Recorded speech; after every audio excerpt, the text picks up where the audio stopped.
Hi hello నమస్తే welcome to M V Telugu. Sumanth Prabhas ఈ పేరు విని చాలా రోజులైంది కదా. అప్పుడు మేం ఫేమస్ మూవీతో ఆడియన్స్కి కనిపించిన ఇతను ఆల్మోస్ట్ 3 ఇయర్స్ తర్వాత గోదారి గట్టుపైన అనే మూవీతో మళ్ళీ ఈరోజు మన ముందుకు వచ్చారు. ట్రైలర్ చూశాను. సమ్మర్ రిలీజెస్ లేని టైంలో మంచి గోదారి వైబ్స్తో మూవీ వస్తుందని ట్రైలర్ చూస్తే అర్థమైంది. సో మంచి ఎక్స్పెక్టేషన్స్తో థియేటర్కి వెళ్ళాను. మరి మూవీ నాకెలా అనిపించింది అనేది తెలియాలంటే రివ్యూలోకి వెళ్ళాల్సిందే. స్టోరీ ప్లాట్ మనం చాలా మూవీస్లో చూసిందే. ఒక ఆటో డ్రైవర్ రాజు హీరోయిన్ మాయని ప్రేమిస్తాడు. వీళ్ళ ప్రేమకి అడ్డుగా మాయ వాళ్ళ ఫాదర్ నిలబడతారు. మరి రాజు ఎలా తన ప్రేమను గెలిపించుకున్నాడు? అసలు ప్రేమించిన అమ్మాయికి రాజు ఎందుకు దూరం అవ్వాలి అనుకున్నాడు? తిరిగి వీళ్ళిద్దరూ కలిశారా లేదా అనేది తెలియాలంటే మనం మూవీ చూడాల్సిందే.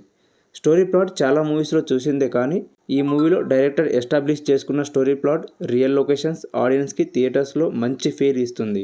ఈ మూవీ చూశాక నా ఒపీనియన్ చెప్పాలంటే నాకైతే మూవీ పర్లేదు అనిపించింది. ఒకసారి చూడొచ్చు. ఇలా నేనెందుకు అంటున్నానో ఇన్డెప్త్ రివ్యూలో మాట్లాడుకుందాం. కమింగ్ టు పాజిటివ్స్, ఈ మూవీలో ఎమోషన్స్ని బాగా ఎస్టాబ్లిష్ చేశారు. అలాగే మూవీ అంతా కూడా రియల్ లొకేషన్స్లో షూట్ చేశారు కాబట్టి స్క్రీన్ మీద మంచి వైబ్ వస్తుంది.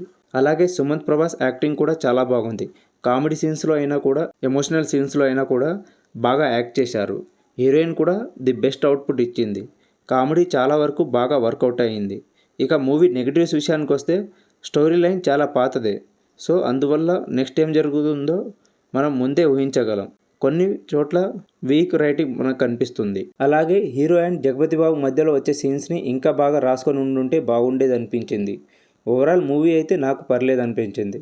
ఒకవేళ మీరు కూడా ఈ మూవీ చూసి ఉంటే మీకు ఎలా అనిపించిందో కామెంట్ చేయండి.